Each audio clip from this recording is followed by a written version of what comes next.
Hey, thank you for joining us today. I'm Troy Grable, your host of the Team Analytics Live Leadership Live series. Each month, our goal is to break down a leadership topic and have an expert in team and leadership coaching share their perspective on the month's topic. Today, I'm super excited. We have one of Team Analytics Senior Vice Presidents of Coaching and Team Solution, Pat Combs, on the show today. Pat has over 35 years of corporate and professional sports experience. He actually retired after 8 seasons playing professional baseball with the Philadelphia Phillies and the Milwaukee Brewers. He also, during his collegiate years, represented the United States on Team USA and won the gold medal at the Seoul Olympics. Pat also, during his collegiate career, was an All-American, academic All-American, as he played there at Baylor University. And if you're a college baseball fan, you may hear Pat broadcasting a game or two this next season. Uh, After Pat hung up his cleats, he served at Morgan Stanley for 11 years, and he and his team managed over $1 billion of assets. Now at Team Analytics, Pat has been instrumental in growing our SMB and our professional sports business. Pat doesn't just stop there. He also is a coach, and he works with many clients across many different industries and sports teams. You'll see today the unique set of gifts that Pat brings to a leadership discussion, and you'll quickly recognize his passion for people, excellence, coaching, and bringing the best out of teams. Pat, welcome, and thank you for joining Leadership Live today. Oh man, thanks, Troy. It's a pleasure to be here, and I'm excited to get rolling with you today. Awesome. Well, let's do that. Pat and I'll discuss the effects and impacts of self-confidence and how it plays out within a high-performing team. Pat will explain the importance of balancing self-confidence within your teams and how it's going to benefit your organization. Pat will share why investing in this behavior can accelerate a team's impact and even drive some significant results to your organization. But first, Pat, before we jump into the subject today, I'd love for you to just give us a little bit of background on, when did you first learn of Team Analytics, and then what brought you here? Yeah, Troy, thanks. It goes back about 25 years ago, and I met this guy with a crazy name named Flippin. Obviously, Flippin Susan owned the company Team Analytics, and it's just been a pleasure to be alongside them and work with them for so many years on the topics of coaching and developing leaders and teams. And but that's when I first heard about Team Analytics was through Flip really just mentoring me. I was making a transition out of baseball into business, and Flip wanted to meet with me and take me through this behavioral profile, this behavioral assessment that we use at Team Analytics. And so I became a kind of a client before coming on board. And I just remember the first day I sat down with Flip and him pointing out to me some of the strengths that I had behaviorally, and then some of the issues or constraints that he felt like I needed to grow in. And I remember, pushing back on it. And, I was a pretty confident young guy. And Flip said, well, I knew you'd push back because that's what's in your data. But I want you to take a look at something there. You've asked, 6 people to describe you. And of those 6, all of them agree that these are 2 critical areas for your growth. And so do you want to just rely on your self-assessment and think that you don't need to grow these areas? Or do you want to look at maybe what some of the feedback is telling you? And so that's how I first got introduced to Team Analytics and all the great things that they do and now we do. And that's what brought me here. So I became a client before I became a member of the team. And after growing through those issues, Troy, and I'm still working on things obviously today, but after growing through those 2 specific issues, I became such a huge believer that this could not only help me, it could help many of my friends, clients, people I'd worked with for a long time. And so I happily joined the team and said, let's take this out to the world. Nice. Well, that's awesome. Well, We're blessed and honored to have you on the team, Pat. That's for sure. So let's jump in. You've played with teams, a lot of teams, and you've probably seen some of the self-confidence levels at very high and maybe even very low. But you've also led and you've developed teams over the last 35 years, and you've developed a deep understanding and experience in coaching today's subject on self-confidence. So I was wondering, before we get into all the changes or bells and whistles we need to kind of change and look at in our own lives, could you help our audience understand from a team analytics perspective, what do we mean by self-confidence and how are we going about measuring this? Yeah, Troy, it's a big subject, right? And you It think is. about critical behaviors that leaders and teams need to have to be successful. And I think most of us recognize that self confidence is right at the top of that list, and especially as it relates to us personally in leadership. Most of us know when our self confidence is high or when it may be lacking. And to me, it's just paramount in individual and team success. It's an essential ingredient because it empowers people to navigate life's challenges, pursue their goals, maintain healthy relationships. So it really hits every system in which we operate in. And it's an easy concept to grasp in relation to an individual leader's success and for a team to succeed. You think about all that we know to maintain a healthy level of self-confidence. I mean, the more difficult aspect of self-confidence is the volatile nature and the measurement of that behavior. And I'm willing to bet that each of us have had experiences that led to an increase in self-confidence, as well as times when we experienced failure in our work or in a relationship, and that impacted our self-confidence. So, unlike many other behaviors, self-confidence is one that can move around quite a bit depending on current events. But I want to mention that this is a meaningful conversation that we have with leaders daily. And why? Well, in our experience of looking at behavioral data of leaders and teams, the leaders that drive better outcomes and are strong relational leaders typically measure high in self-confidence. And I'm sure that doesn't surprise anybody on the call, right? Have you ever worked for a leader who struggles with low self-confidence? And I think you compare that to a leader that you've worked with that exhibited high self-confidence, and we quickly recognize a more confident leader leads to better results over the long term. Yeah. So the bottom line is, I think we need self-confidence because it affects so many areas of our lives. And I'd love to outline 10 reasons why we need it. And I can go through those quickly, Troy, if you think that'd be Yeah, valuable. absolutely. That'd be great. Yes, I think number one, self-confidence enables personal growth, right? It encourages to act fast, and it also fosters resilience. Secondly, I think it helps us build stronger relationships. It enhances communication. It improves our ability to foster trust and mutual respect. Thirdly, I think self-confidence drives achievement. It helps us through setting ambitious goals and commit to achieving those goals. And then I think number four, a strong belief in ourselves helps us to overcome failure more quickly. We just move past it, right? We don't get stuck on those mistakes very long. And I think self-confidence also promotes emotional well-being. Helps us to feel more secure, reduces fears around judgment by others, especially. I think about kids on social media today. I've seen kids' countenance change quickly after posting on something on social media, and then they get this instant critical feedback, and you can just see it affect their confidence right there on the spot. Right. Number six, I think it also empowers decision making.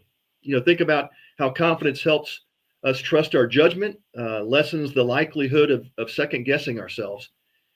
And then number seven, self-confidence helps us toward increased influence as we're not afraid to challenge others and hold others accountable. We see that's a big deal, Troy, today. And working with leaders is, do you have that right balance of criticality behavior where you can step up and help others and challenge them, help them grow? So that's you have to have self-confidence to be able to do that. Right. And then number eight, I think we build more credibility with others as we project competence and reliability. And then number nine, I think self-confidence helps us overcome challenges. You think if we're confident in our approach, we can approach problems with a solution-oriented mindset. And I think that's just super important today as we as we know we're going to make mistakes. When we make decisions, we're taking those risks. And if that decision doesn't work out, how do we quickly overcome when something goes against us or when that decision doesn't work out well? And then number 10, I think confidence promotes determination, grit, focus, especially in the face of obstacles. So as a leader and, listening to us today, why do organizations need to invest in balancing this behavior? Yeah, Troy, I think great leaders just have the ability to build strong, trustworthy, cohesive, high performance teams. That's what they do. And so when you mention self confidence and why it's super important to talk about, and even more than that, promote it. Right? How do we help promote it and grow it? We'll talk about that in a few minutes. But coming through the ranks of college baseball, playing for the USA Olympic baseball teams in '87 and '88, and then on to professional ball at the major league level, that just allowed me to be surrounded by, as you can imagine, some of the most self-confident people in the world at the highest level of our industry. And as you can imagine, I played with some of them, that you could very easily label as overly confident individuals. And I'll tell you about one of them. Now, this player was kind of one of those guys destined for greatness. He was one of the most decorated college players of his era. He knew he was destined for stardom in the major leagues. That was you could kind of see that inner belief, in this particular player. I would say he also had this passionate rage about him. Nothing was going to get in his way. People, media, coaches, other players. He had no care in the world except to become the best player of all time. It was a driving force for him. And this overplayed strength of confidence would show up on the field, where it would typically be helpful, but it also would show up off the field where it wasn't so helpful at times. On the field, you could tell he was that player that you oftentimes see today, right? He puffed out his chest. He was the man. He was kind of that dominant, gait about him. His mindset was there that nobody else was better on the field. He was out to prove that every time he stepped onto the arena. He had that kind of chip on his shoulder. He kind of played with that chip. Yeah. Now off the field, here's where the problems could come in, right? He could be overbearing, difficult to communicate with, didn't take coaching and feedback very well, and would never think to ask of it, or ask for it. As a teammate, his teammates would put up with him because he was a winner on the field, but not very well liked in the clubhouse. And the media would often describe him as cocky and arrogant and full of himself. Yet he won games. So those character flaws were often overlooked. Yeah. Now I can describe this person well because that player was me early in my career. Wow. And Troy, it wasn't until I had a devastating injury to my throwing arm where it gave me time to reflect and experience kind of this spiritual awakening that changed my life forever. And through losing my abilities for a while, I had a patient yet firm wife and other mentors who came into my life who gave me feedback and direction. And I began to recognize that, this overplayed strength of confidence was getting in the way of my performance. And more importantly, it was getting in the way of relationships.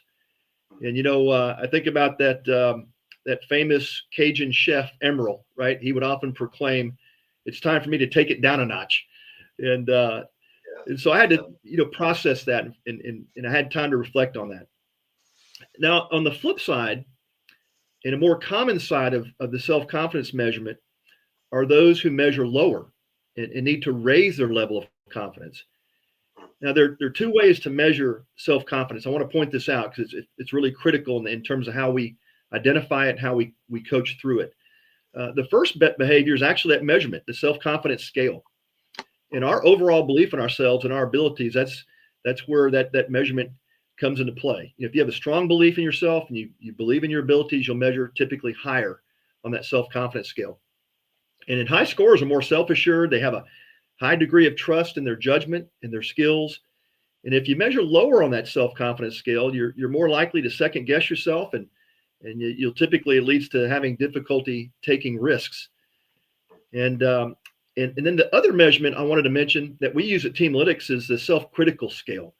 The self-critical scale measures that internal voice, and it's really how high or how loud and how often is that critical voice versus the nurturing voice. And so it's the tendency to exhibit self-doubt and negative self-talk. And so, unlike in the self-confidence scale, a lower score equates to a more nurturing internal voice, and it's usually manifested in resilience.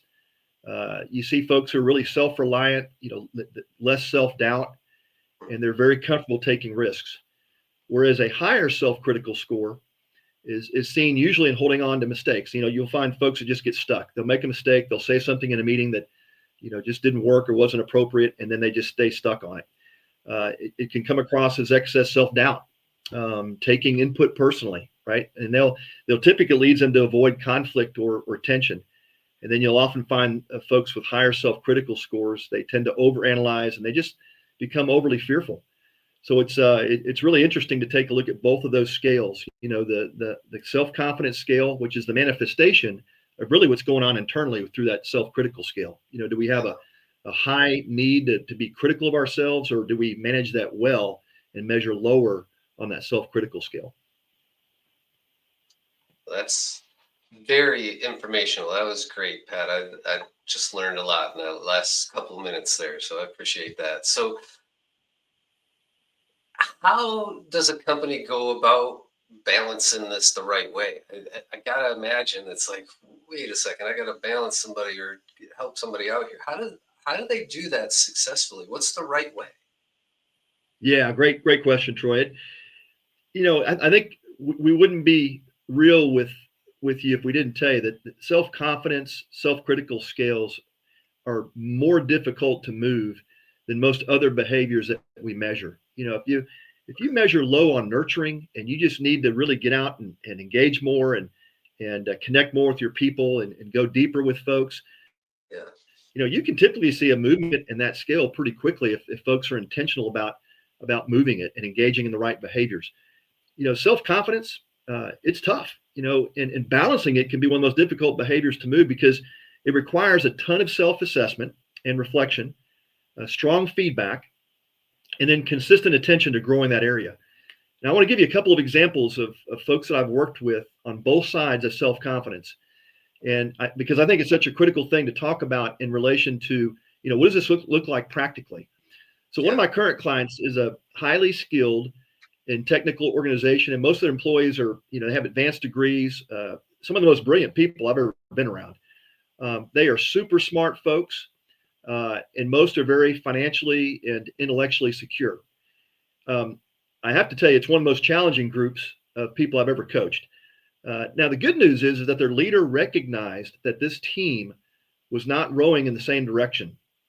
And as he stated to me early on, he says, we've got a bunch of superstars who don't know rule number one and how to work together as a team. He would say, these are just a bunch of high individual performers, and I've got to get them to come together. So it was the classic case of these individual performers who just don't play well in the sandbox together. Yeah. Now, one of the coolest things we get to do at Troy, as you know, at Teamalytics is to show leaders their behavioral data as measured not only from themselves, their self-assessment, but also from their teammates. Yep. And this 360-degree approach allows team members to see how they are experienced behaviorally in the workplace. And it's so important because in a case like this, when you have an overly confident group of people, it's just hard for them to see those constraints. So, the behaviors that tend to hold us back or our teams back, that's what we call a behavioral constraint. Yeah. Now, when this team gathered up for the first time to see their data, it was really eye-opening. At first, they all kind of laughed and said, yep, that's us. And then we began to break down what that looked like, when it's played out in the work environment.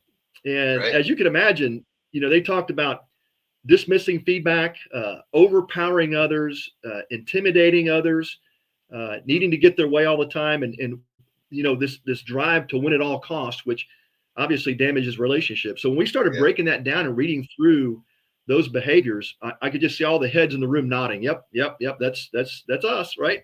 So the good news was they were aware of it. They didn't know how to work through that, overcome it. So, we had to just talk about how, bottom line, this was costing the company money. they would hold on to these ideas that were not working for too long. It's just their pride would not allow them to say, "Hey, we're wrong," or we need to pivot here. Turnover costs were off the charts. You can imagine working for leaders like that. I mean, they just did not handle relationships well. Always the need to be right, not listening well. And then the company developed a reputation for just being a poor place to work. In fact, you would go online, we do our research, you go online and see all the negative things that have been posted from former employees. Wow. In addition, the culture measurements were just awful.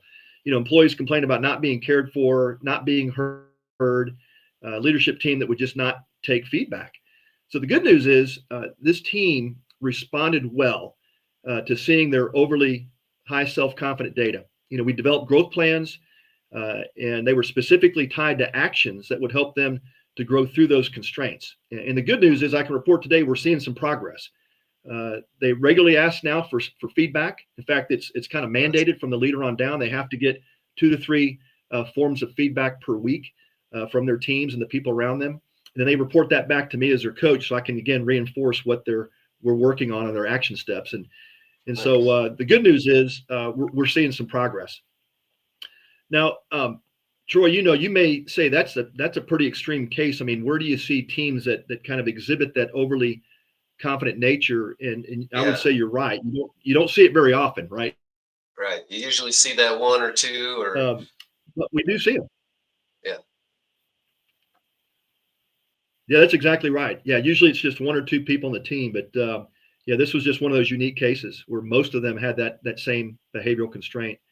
Now, I want to give another recent case where Yeah. we saw a low self-confident leader uh, in a recent position, and they made some changes. Now, look, we don't ever push for position changes. We get data. Our job as coaches is to help people grow. And so when I got this data, I mean, I immediately got drawn to the fact that this particular leader was really low on self-confidence. And it kind of makes you think, how did that person get to that position of leadership? But, there were some other good behavioral measurements there that allowed them to get into a position of leadership. But the self-confidence was really a problem. And now this team that this leader runs, they run events. They run conferences, large conferences. They do speaking engagements for a lot of the top leaders in the company, and so it's really one of the most important positions in the company, as it involves like all the outward facing projections for this international uh, organization. Now the leader of this team I'll tell you, she's one of the kindest souls I've ever met. She's competent, kind, caring, very nurturing. I mean, just really cares about her team and her people really well. And when I first interviewed her team, each member talked about her like she was the best person on earth. So I knew that this is somebody I wanted to invest in. I wanted to help her overcome this constraint. And they just couldn't stop talking about how relationally strong she was. So, but the low self-confidence was causing significant issues in their performance. She was reluctant to make decisions, didn't want to hurt anybody's feelings. She avoided conflict at all costs, would just sweep problems under the rug, thinking time would solve it. They would just go away. And then, just kind of lived in this artificial harmony, and it just created more problems. And the team just had trouble overcoming challenges and obstacles. And it was just the total lack of accountability caused severe underperformance toward the team's goals. So we had to go to work and help her to identify that this was an issue. And Troy, what we discovered very quickly was on her self-critical scale was she would just get stuck on mistakes. She would beat herself up, just really have trouble, moving past things. And it was just really interesting to see that was that internal voice that really she was damaging her own leadership with it. So we've gone to work with her, and over the course of about the last 3 months, we're seeing that self-critical score change, and Nice. it's really neat to see her being kinder to herself, right? Yeah. And moving past things quicker. In fact, we set up the 20-second rule. She could only analyze a mistake for 20 seconds, and then she had to move on from that. And her team is helping her stay accountable. They so love her as a leader that they want her to grow. And now we're starting to see that self-confidence move up. So just a really cool success story of what we've seen with that type of leader. That's cool. So, Pat, give me an idea, and our listeners an idea, like Leaders may or may not see this as an issue, right? That self-confident teammates on their team, or not as self-confident teammate on her team, and so. But could you give us an idea, like what have you seen in your experience? Like, what does a team look like before they even address the self-confidence issue? So leaders can say, I do have that or that going on right Yeah. Yeah, I think it's an important question, Troy, in this conversson, because the first thing we talk about is awareness around. Obviously we're going to continue to leverage strengths. We want teams to do that well, and usually we do that without thinking about it, right? You and I have a number of strengths. I don't think about how nurturing I am, or this high degree of urgency, intensity. I mean, it's just how I behave. now. Um, Right. but we really want to become more cognizant of what's getting in the way. And so let's go back to the self-confidence conversation around it being twofold, right? You see sometimes leaders and teams with too high a self-confidence, and sometimes obviously like the example we just had, too low. Yeah. So first, on the high end, we'll see leaders and teams, they typically will deflect blame. They'll deflect input. They may come across as intimidating, know-it-alls. Typically they'll want to overpower others. To me, a lot of this high self-confidence, it's almost like a facade. Especially when I think back on my career in athletics, you would be, I think, shocked to learn that some of the players I played with that would come across as super confident and a little bit maybe cocky and arrogant, and internally they were really struggling. And so it was just this facade they put on. Right. But you'll see that take place, right? And it's those leaders that just don't step back in conversations, right? It's just they just got to dominate the entire meeting or the conversation. So those are the type of leaders that don't take feedback well. They typically don't ask for it. Right. And you can even see the kind of this condescension and, hey, I'm good, but you're not. It's your issue, not mine. Kind of this go it alone type of attitude. So that's what you typically see on the high side. Now, when self confidence is low, the behaviors that we often see pop up are what we talked about earlier. That you tend to hold on to mistakes too long. You'll have it develops into this excess self doubt. You tend to overanalyze, be overly fearful, avoid conflict or tension. And then you'll take input personally. If somebody tries to help you, even if they're being very kind about it, trying to give you some feedback, you'll just internalize it and make it more personal than it needs to be, and then not recognize their strengths, and then that leads to having these self-limiting thoughts. So that's where it shows up, and then you'll see the low confidence manifested in poor body language. Usually, you shake somebody's hand with low self-confidence, they won't have much eye contact. Head down, shoulders may be slumped. So a lot of it has to do with that body language. That's where you kind of pick up on some of those things. Then, when you're speaking with them, and maybe even it's not a challenging conversation, you'll kind of see that deer in the headlights look. Kind of get that glaze on their face, like, this is really starting to affect me. So Right. that's where it shows up. Yeah.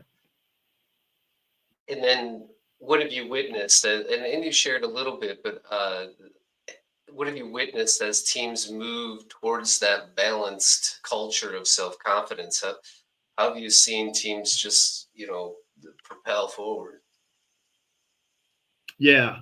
When we talk about balancing self-confidence, it's from a measurement perspective, we want to see that measurement on the scale to be like in that 75 to 92 percentile range. So think about that. Of all the people that come through and take our behavioral assessment, we want you to be in that top quartile. Yeah. But that type of measurement, that equals a strong belief in yourself. Someone who's comfortable taking risks. They create confident impressions.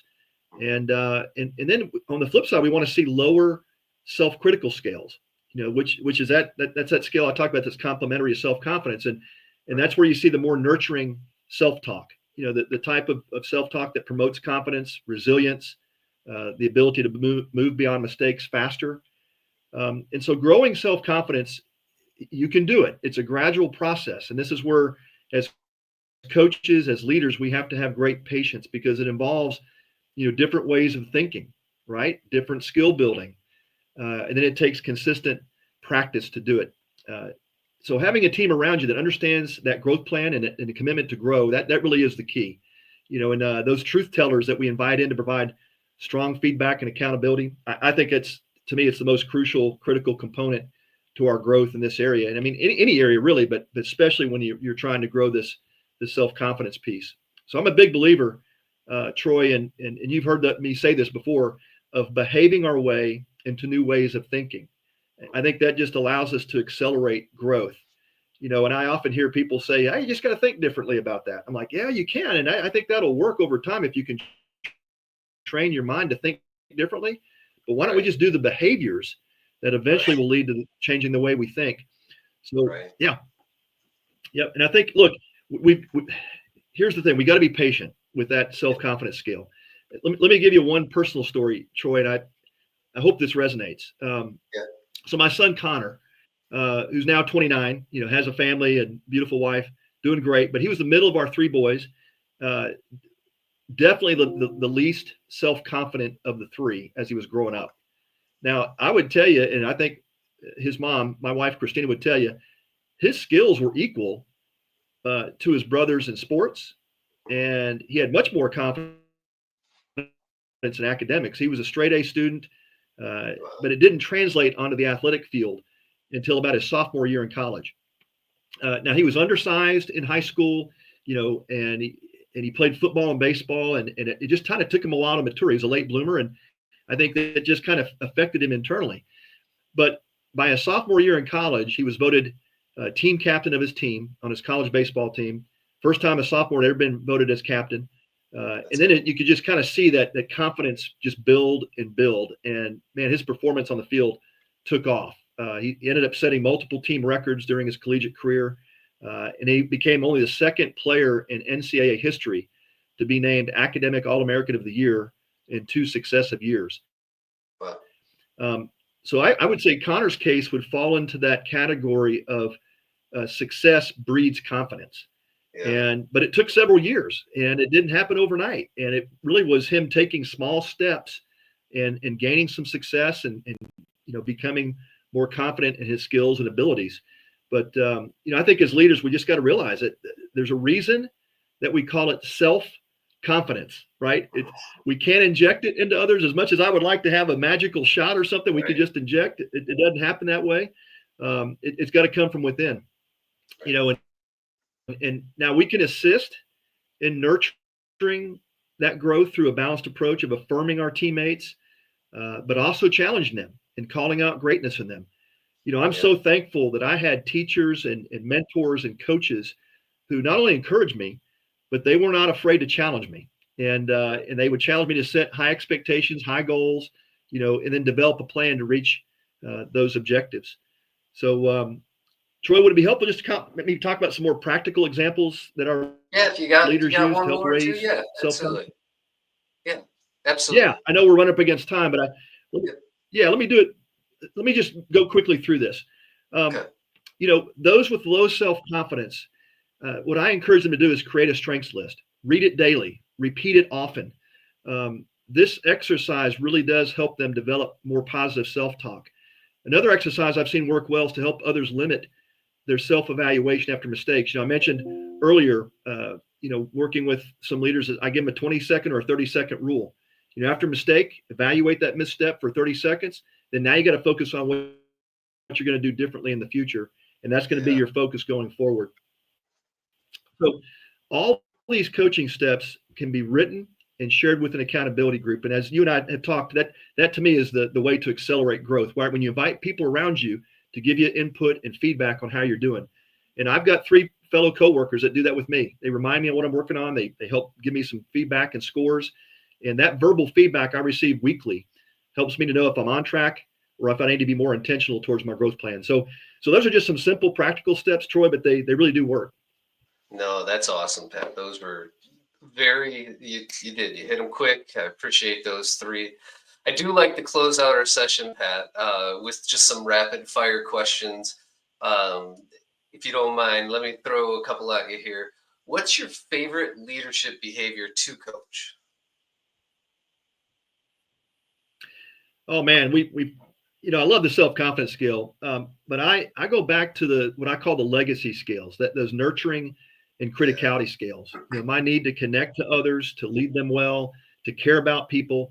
And then that, of course, that balance of criticality, right? To be able to challenge others, to help hold people accountable, to help them grow. I mean, that to me, those are what defines you as a leader. Yeah, no, those are great. What's your favorite productivity hack for leaders?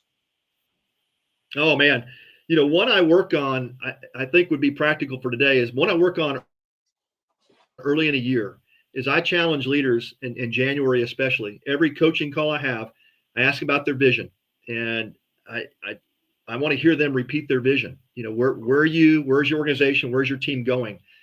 And I just do a vision check-in, and most of the leaders are pretty good. Like they have a pretty good idea where they're going, what they're trying to achieve, right? Then I say, okay, here's the next step. I want you to ask your team about that vision, and I want them to repeat it back. If they can't repeat it back, what does that tell you? Right?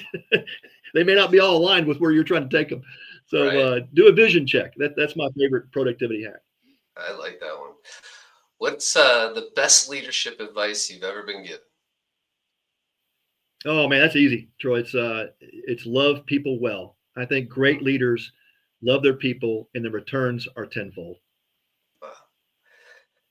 Pat, this is a pleasure and an honor again to spend this time with you and talk about leadership and self-confidence. And I'm so grateful for our listeners as well. Thank you for tuning in, and we sure do appreciate you continue to make comments and passing this along. Next month, Scott Centella will be with us, and we'll have our Leadership Live on February 20th.